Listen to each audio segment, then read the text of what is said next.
नमस्कार दोस्तों, आज की वीडियो का शीर्षक है ट्रिस्ट विद डेस्टिनी, भाग्य से सौदा। काफी साल पहले हमने किस्मत के साथ वादा किया था और अब समय आ गया है जब हम अपना वादा निभाएं। पूर्ण रूप से या पूरी मात्रा से न सही, पर काफी हद तक तो निभाएं। मध्यरात्रि की प्रहर के समय जब दुनिया सो रही होगी, तब भारत जीवन और स्वतंत्रता के लिए जाग जाएगा। एक पल आता है जो आता है पर कभी कभार इतिहास में, जब हम बाहर निकलते हैं पुराने से नए की ओर, जब एक युग समाप्त हो जाता है और जब एक देश का लंबे समय से दबा हुआ आत्मा को अधिकार मिलता है बोलने का, ये योग्य है कि इस पवित्र घड़ी में हम समर्पण का प्रतिज्ञा कर लें भारत की और उसके लोगों की सेवा एवं और भी ज्यादा कल्याण मानवता के लिए। इतिहास के प्रभात से ही भारत आरंभ कर दिया है, कभी समाप्त न होने वाली तलाश और लापता हुए सदियों भरे हुए हैं आश्चर्यजनक और भव्यता से भरी उसकी सफलताएं और उसकी असफलताएं। अच्छा और खराब संयोग समान रूप से ही उसने देखा हो, पर कभी भी उस खोज पर से दृष्टि खोया नहीं अथवा भूला नहीं उन आदर्शों को जो उसे शक्ति दी। आज हम समाप्त करते हैं एक दुर्भाग्य का युग और भारत फिर से अपने आप को खोज पा रहा है। आज हम यह उपलब्धि का उत्सव मना रहे हैं, मगर यह एक कदम, एक अवसर है वृहत विजय और पराक्रम का जो हमारा प्रतीक्षा कर रहा है। क्या हम यथेष्ट साहसी और यथेष्ट ज्ञानी हैं इस मौके को पकड़ लेने के लिए और भविष्य में आने वाली चुनौतियों को स्वीकार कर पाने के लिए? स्वतंत्रता और शासन जिम्मेदारी लेकर आते हैं। जिम्मेदारी निर्भर करता है इस सदन पर। एक सार्वभौम संस्था भारत के सार्वभौम लोगों का प्रतिनिधित्व करता है। स्वतंत्रता के जन्म से पहले हमने झेला है बहुत सारे प्रसव वेदना और हमारे दिल इस दुख की याद से भारायुक्त हो गया है। उनमें से कुछ दर्द अभी भी जारी है, तथापि भूतकाल खत्म हो गया है और भविष्य हमें अभी इशारे से बुला रही है। भविष्य नहीं है आसान अथवा आरामदायक, किंतु है निरंतर प्रयास का, ताकि हम संभवतः परिपूर्ण कर सके बहुत बार लिए हुए वादे और एक जो हम आज लेंगे। सेवा भारत का मतलब सेवा लाखों लोगों का जो दुख भोगते हैं। इसका मतलब है समाप्त करना गरीबी और अज्ञानता का और बीमारी और अवसरों का, असमानता का। हमारे युग के सबसे बड़ा महानतम लोगों का महत्वाकांक्षा यह है कि हर एक आंख से अश्रु पोंछना। हो सकता है ये कार्य हमारे लिए संभव न हो, लेकिन जब तक यहाँ आंखों में आंसू और पीड़ा है, तब तक हमारा काम खत्म नहीं होगा।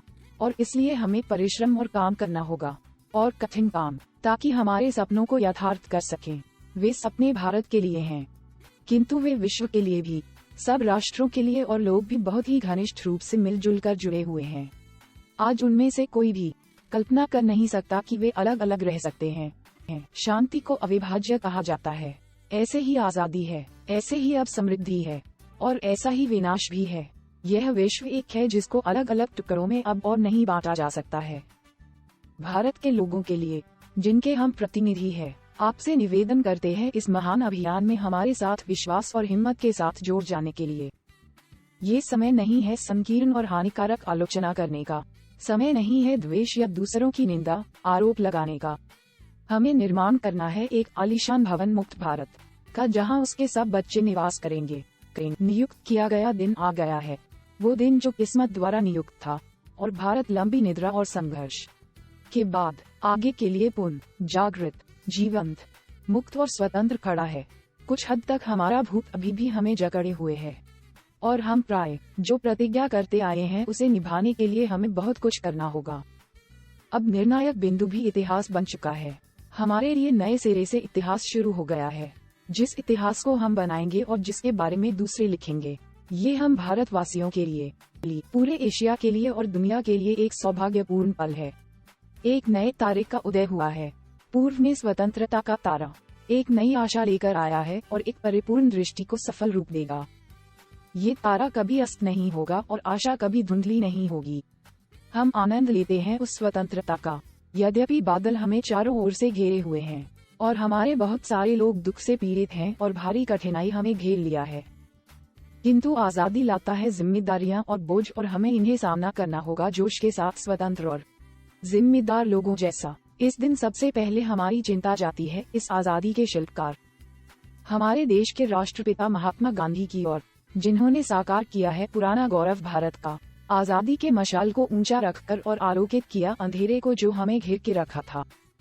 हम अक्सर उनके अयोग्य अनुगामी और उनके संदेश से भटके हुए होते हैं। किंतु न केवल हम बल्कि आने वाले पीढ़ी भी उनके संदेश को याद रखेंगी और अपने हृदय में छाप रखेंगी। इस सपूत महाप्रतापी के अपने विश्वास और ताकत और साहस और विनम्रता पर हम कभी भी आज्ञा नहीं देंगे कि आजादी की मशाल को बुझा दिया जाए, चाहे जितना भी प्रखर हो हवा या प्रचंड तूफान हो। हमारी अगली चिंताएं जरूर होगी उन अज्ञात स्वयं सेवक और आजादी के सैनिकों की जिन्होंने बिना प्रशंसा या इनाम के मरते दम तक भारत की सेवा की है। हम हमारे उन भाइयों और बहनों के लिए भी सोचते हैं जो हमसे अलग हो गए हैं राजनीतिक सीमाओं के लिए और जो दुर्भाग्यवश वर्तमान में मिली आजादी का हिस्सा नहीं ले सकते हैं। वे हमारे हैं और हमारे ही रहेंगे चाहे कुछ भी हो जाए, और हम उनके अच्छे या बुरे वक्त को समान रूप से साझा करेंगे। भविष्य हमारी तरफ संकेत दे रहा है, हमें किधर जाना है और हमारा क्या प्रयास होना चाहिए आजादी लाने के लिए और भारत के आम आदमी को, किसान और श्रमिकों को मौका देने के लिए, लड़ाई करके गरीबी, अज्ञानता और बीमारी का अंत करके बनाने के लिए एक संपन्न, लोकतांत्रिक और प्रगतिशील राष्ट्र, और निर्माण करने के लिए सामाजिक, आर्थिक और राजनीतिक संस्थाएं जो न्याय और परिपूर्णता हर आदमी और औरत को निश्चित करवाएगा। हमारा आगे का काम मुश्किल है। हम में से कोई भी आराम नहीं कर सकता जब तक हम अपनी प्रतिज्ञा पूरी नहीं कर लेते, जब तक हम भारत के सभी लोगों को बनाएं जो भाग्य उनके लिए चाहता है। हम एक महान देश के नागरिक हैं जो निडर प्रगति के कगार पर खड़े हैं, और हमें इस उच्च मानक पर खरा उतरना है। हम सभी, चाहे किसी भी धर्म से संबंध रखते हों, समान रूप से भारत के संतान हैं। साथ में समान अधिकार, विशेषाधिकार और दायित्व है। हम प्रोत्साहित नहीं कर सकते सांप्रदायिकता या संकीर्णता, क्योंकि कोई भी देश महान नहीं बन सकता जिसके लोग संकीर्ण विचार या कार्य करते हों। सभी देशों के लिए और पृथ्वी के लोगों के लिए हम भेजते हैं अभिनंदन, और हम स्वयं प्रतिज्ञा करते हैं उनके साथ सहयोग करेंगे शांति, आजादी और लोकतंत्र को बढ़ावा देने के लिए, और भारत के लिए, हमारे अति प्रिय मातृभूमि, प्राचीन, अनंत और हमेशा नई। हम अदा करते हैं हमारा नम्र श्रद्धांजलि, और हम अपने आप को एकजुट करके नए सिरे से उसकी सेवा करते हैं। जय हिंद।